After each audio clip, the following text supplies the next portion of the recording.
नमस्ते दोस्तों, स्वागत है आपका हमारे चैनल पर। आज हम बात करने जा रहे हैं एक ऐसे बयान की जिसने न सिर्फ आम्बेडकर वादियों को चौंका दिया बल्कि हर उस इंसान के दिल को छू लिया जो बाबा साहेब डॉ भीमराव अंबेडकर जी के योगदान को समझता है। जी हाँ, हम बात कर रहे हैं बॉलीवुड के दिग्गज अभिनेता संजय दत्त की, जिन्होंने बाबा साहेब के बारे में कुछ ऐसा कहा कि लोग सुनकर दंग रह गए। क्या था वह बयान और क्यों यह इतना खास है? क्या बाबा साहेब का योगदान इतना गहरा है कि एक सुपरस्टार भी उनके सामने नतमस्तक हो जाए? तो दोस्तों, इस वीडियो को अंत तक देखिए, क्योंकि आज हम न सिर्फ संजय दत्त के बयान को खोलेंगे बल्कि बाबा साहेब के उस सपने को भी जानेंगे जिसे पूरा करना हम सबकी जिम्मेदारी है। तो दोस्तों, अगर आप चैनल पर नए हो तो चैनल को अभी के अभी सब्सक्राइब करो और वीडियो को भी लाइक कर दो और वीडियो अपने दोस्तों के साथ शेयर कर दो। तो चलिए वीडियो शुरू करते हैं। दोस्तों, संजय दत्त को कौन नहीं जानता? बॉलीवुड का सुपरस्टार जिसने अपनी दमदार एक्टिंग और बिंदास अंदाज से लाखों दिलों पर राज किया है। संजय दत्त, जिन्हें प्यार से संजू बाबा कहा जाता है, हिंदी सिनेमा के एक ऐसे अभिनेता हैं जिनकी जिंदगी किसी फिल्मी कहानी से कम नहीं। रॉकी, सड़क, मुन्ना भाई, MBBS, वास्तव और लगे रहो मुन्ना भाई जैसी फिल्मों से उन्होंने दर्शकों का दिल जीता। लेकिन संजय दत्त की जिंदगी सिर्फ ग्लैमर और सिल्वर स्क्रीन तक सीमित नहीं है। उनकी जिंदगी में उतार चढ़ाव, संघर्ष और विवादों का भी लंबा इतिहास रहा है। संजय दत्त का जन्म 29 जुलाई 1959 को मुंबई में हुआ था। उनके पिता सुनील दत्त और माता नरगिस हिंदी सिनेमा के लीजेंड थे, लेकिन संजय की जिंदगी आसान नहीं थी। उन्होंने निजी जिंदगी में कई चुनौतियों का सामना किया, चाहे वो उनकी मां का निधन हो, नशे की लत से जूझना हो या फिर कानूनी विवाद। फिर भी संजय दत्त ने हर बार खुद को संभाला और एक मजबूत इंसान के रूप में उभरे। लेकिन दोस्तों, संजय दत्त सिर्फ एक अभिनेता ही नहीं बल्कि एक संवेदनशील इंसान भी हैं, जो सामाजिक मुद्दों पर अपनी राय कर रखते हैं। और यही वजह है कि जब उन्होंने बाबा साहेब आम्बेडकर के बारे में अपने दिल की बात कही तो वह न सिर्फ उनके फैंस के लिए बल्कि पूरे देश के लिए एक प्रेरणा बन गई। तो आइए अब जानते हैं कि आखिर संजय दत्त ने ऐसा क्या कहा जिसने सबको हैरान कर दिया। तो दोस्तों, एक कार्यक्रम में संजय दत्त ने बाबा साहेब आम्बेडकर के बारे में अपने दिल की बात कुछ इस तरह कही। बाबा साहेब आम्बेडकर जी को मैं अपने दिल से मानता हूँ, क्योंकि वे हमारे देश के संविधान के शिल्पकार हैं।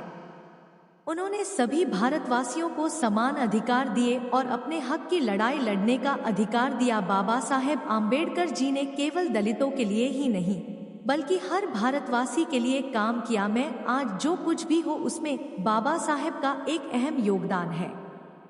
ये शब्द सुनकर हर कोई हैरान रह गया। एक बॉलीवुड सुपरस्टार जिसका जीवन ग्लैमर और फिल्मों से भरा रहा, वो इतनी गहराई से बाबा साहेब के योगदान को कैसे समझ सकता है? दोस्तों, संजय दत्त का यह बयान सिर्फ शब्द नहीं बल्कि उनके दिल की गहराई से निकली सच्चाई थी। उन्होंने बाबा साहेब को न सिर्फ एक नेता के रूप में बल्कि एक ऐसे शख्स के रूप में देखा जिन्होंने भारत के हर नागरिक को सम्मान और समानता का अधिकार दिया। संजय दत्त का कहना कि मैं आज जो कुछ भी हो उसमें बाबा साहेब का योगदान है, यह सिर्फ एक वाक्य नहीं बल्कि एक गहरी सोच को दर्शाता है। वह यह कह रहे हैं कि बाबा साहेब के बनाए संविधान ने हर भारतवासी को अपनी पहचान बनाने का मौका दिया, चाहे वह किसी भी जाति, धर्म या पृष्ठभूमि से हो।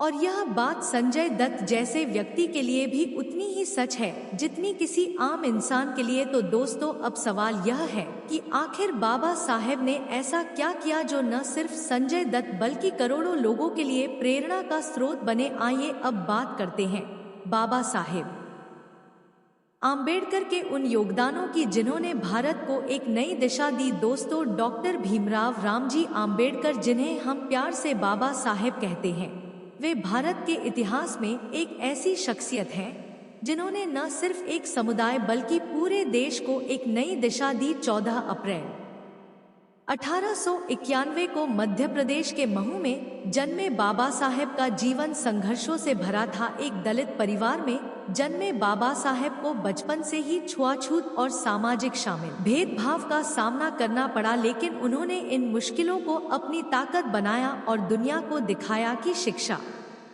और मेहनत से कोई भी अपने सपनों को सच कर सकता है। बाबा साहेब के योगदानों की बात करें तो उनका सबसे पहला और सबसे बड़ा योगदान है भारतीय संविधान का निर्माण। बाबा साहेब को भारतीय संविधान का मुख्य शिल्पकार कहा जाता है। बतौर प्रारूप समिति के अध्यक्ष उन्होंने 26 नवंबर 1919 को भारत का संविधान तैयार किया, जो 26 जनवरी 1919 को 50 को लागू हुआ। इस संविधान ने भारत को एक लोकतांत्रिक गणराज्य बनाया और हर नागरिक को समानता, स्वतंत्रता और न्याय का अधिकार दिया। संविधान में अनुच्छेद ने छुआछूत को गैर कानूनी घोषित किया, जो उस समय के भारतीय समाज के लिए एक क्रांतिकारी कदम था। लेकिन दोस्तों, बाबा साहेब का योगदान सिर्फ संविधान तक सीमित नहीं था।